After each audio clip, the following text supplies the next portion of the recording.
It has been a long time since Bengaluru moved on from its image as a retirement hub and transformed into the tech capital of the country. This fast growth of the city has, however, led to the increasing commercialization of what were once peaceful residential localities. Lakshmi Sivadas reports on the changing face of old Bengaluru and how Bengalurians feel about it.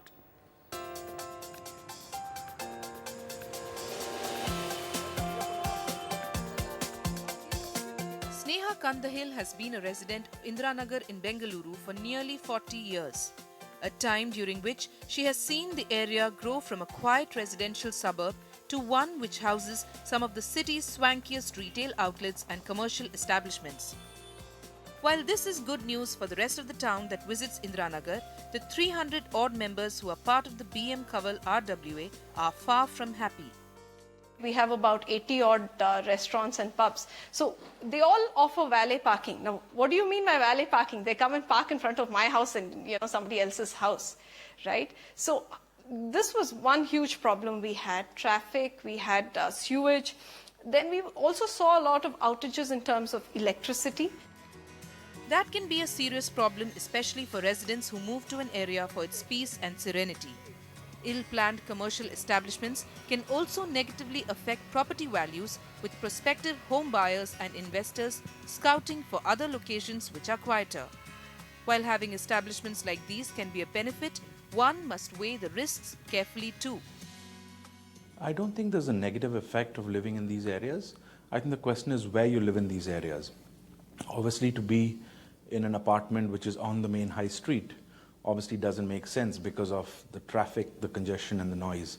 But if you were living in one of the quieter areas in this residential suburb, automatically it is going to make a lot of sense.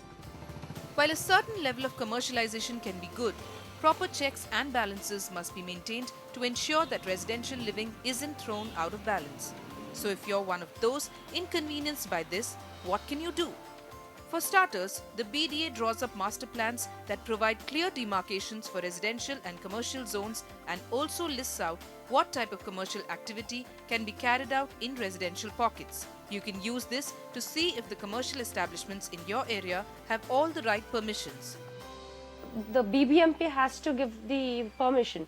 So if you're seeing too many shops coming up, you can file an RTA to the BBMP and find out if they have already done the change of land use and then got it established, or if they have not done the change of land use and just establishing the houses, establishing the shops or the commercial establishments.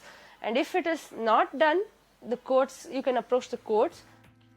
Sneha and the BM Kaval RWA decided to do just that to reclaim a part of Indiranagar's residential charm. After a relentless pursuit with the BBMP, the RWA has successfully managed to shut down over 24 commercial establishments in Indiranagar that have violated land use rules.